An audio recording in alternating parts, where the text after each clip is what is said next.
Qatar's Ministry of Defense says it is prepared to handle any threat. Now, what capabilities does Qatar have to defend itself against such missile attacks?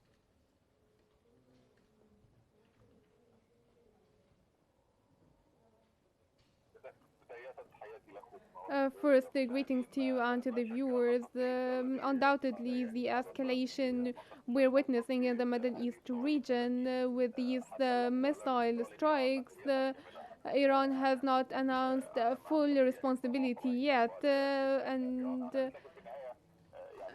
eventually the Iranian media indicated that these are Iranian strikes targeting the US interests decisively, and it is the Iranian response to the US airstrikes launched against nuclear sites inside Iran to liquidate the nuclear program. No doubt this was an expected strike, as hours ago Qatar announced closing its airspace, and there were information regarding the Iranian intention to target US interests in the region and carry out such operation.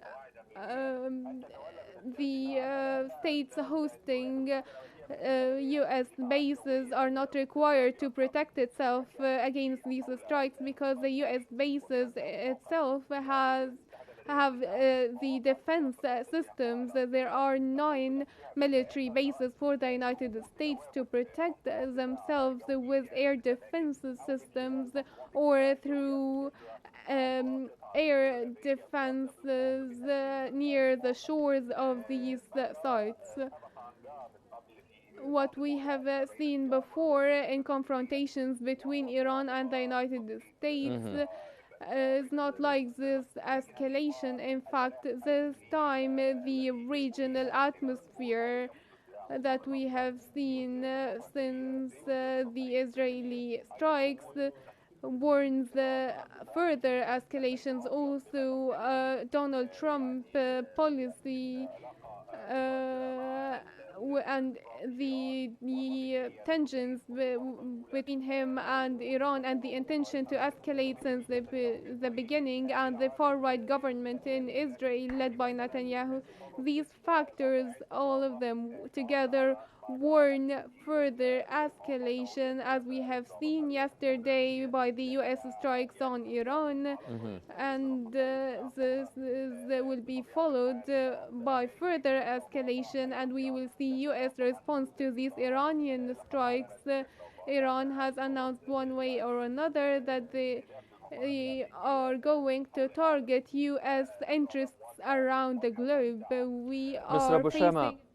Sir, now you've mentioned that Qatar has cleared its airspace prior to the Iranian strikes, and also there are reports of satellite images of the US bases in Qatar that were cleared of all aircraft. So does that mean that there was some sort of information prior to these Iranian strikes that these strikes would happen? And if there is some sort of information beforehand, what should we expect now? Should we expect an already planned military response or an already planned negotiation meeting?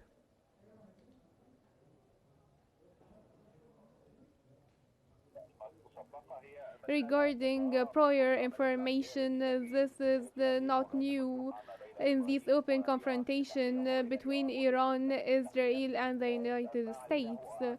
What we have learned regarding the nuclear sites is that they were already cleared of all personnel. Also, the US bases in Qatar were cleared beforehand, and these are strategic strikes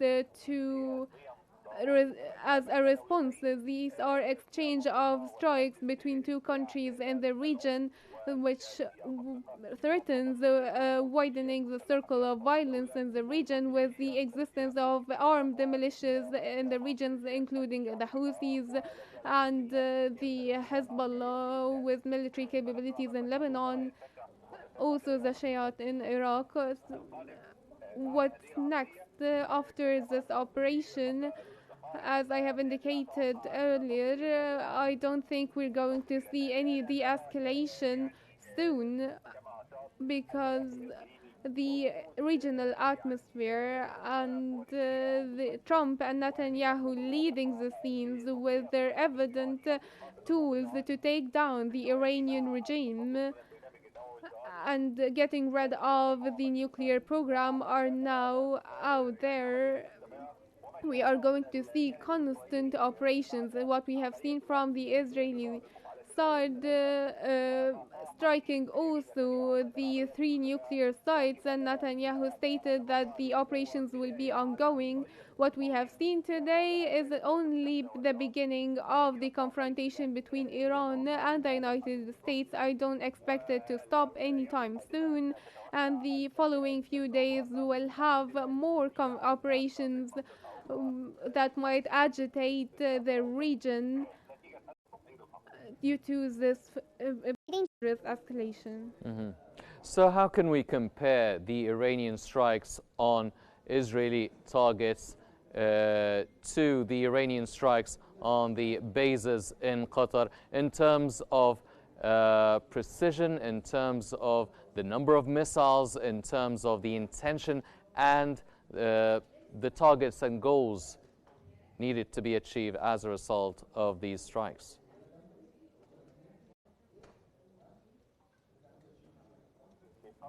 First, the target and goals. We cannot assess the volume of impact of the airstrikes on the Al-Qaeda base. We are still waiting for more information.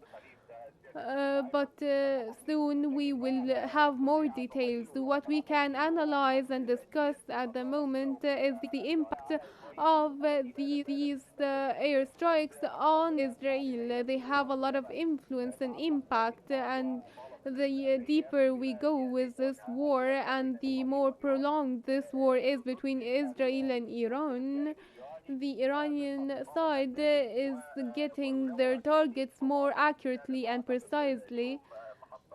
And I think today an electricity facility was targeted and bombed. It's now outrageous to the Israeli public and frightening. We have seen Israeli citizens trying to flee the country.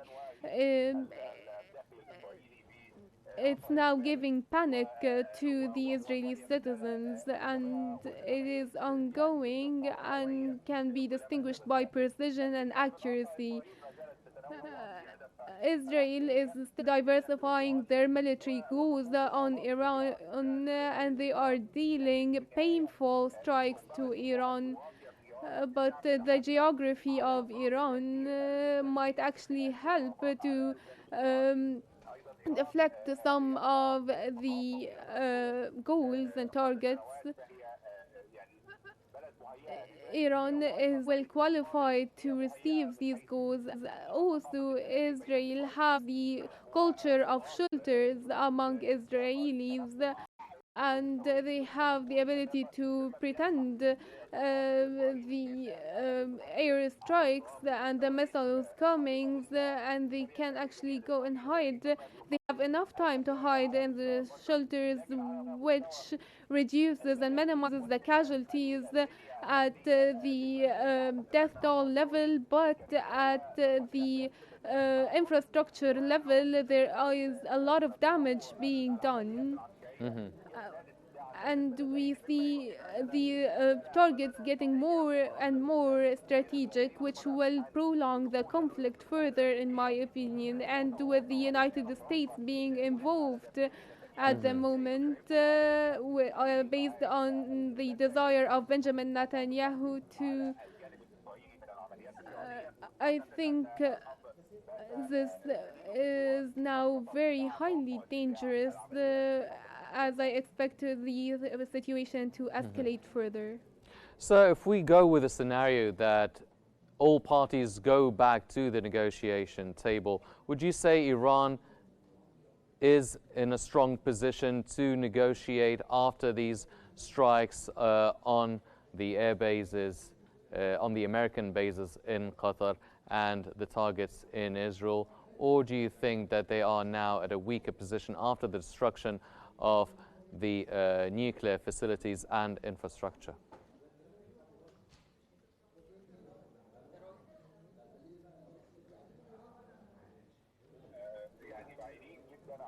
I think now we are far, far away from the negotiation table. What we have seen yesterday and today of escalation does not reflect any possibility of further negotiations. The US and Israeli intentions as well stress that we are going to see more of these operations for a longer period of time for different purposes that are not related to the nuclear program. They are now about taking down and overthrowing the Iranian regime, also undermining and weakening Iran. If we are optimistic about a negotiation possibilities, as you have indicated, Iran will be in. I think this is very relative and will be directly linked to what actually happened to the nuclear reactors inside Iran. Was Iran really successful to transfer the enriched uranium or not? We don't know yet if Iran has the capabilities to re-establish its nuclear program. And this will define the Iranian capabilities to negotiate further and to have a stronger position, as they will be able to actually intercept the US and Israeli strikes and be a threat to the US interests in the region. This will give it an edge in the negotiations, and in both scenarios what the United States will do during the upcoming few moments will lead us to understand the scenario or what is going to happen, because the Iran actually was obligated to respond to the United States, and this is what we have seen on the air base. I think the United States response will define the course of action in the future. So now, if you are ruling out diplomatic efforts and negotiation talks, do you expect military escalation? And if we are expecting, or if you're expecting military escalation, would you say that other parties might be involved apart from Iran, the US, and maybe Israel as well?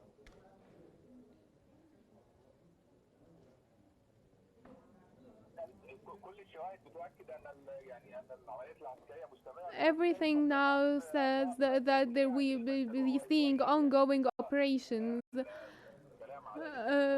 Now we have seen Israeli officials, the defense minister and the prime minister, saying that the military operations will be ongoing, and they do not set a time frame for the military operations against Iran, same as Gaza operations. Yes, but do you expect other parties or countries to be involved in the military escalation?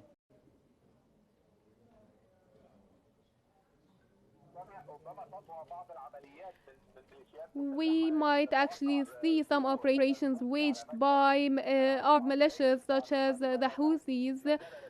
In the coming few hours, they still have the capabilities. We might be surprised by Hezbollah. And there is also the Iraqi militia that might actually wage some strikes. but we are Yes. now seeing chaos in the entire regions, and we cannot expect where the strikes will come from.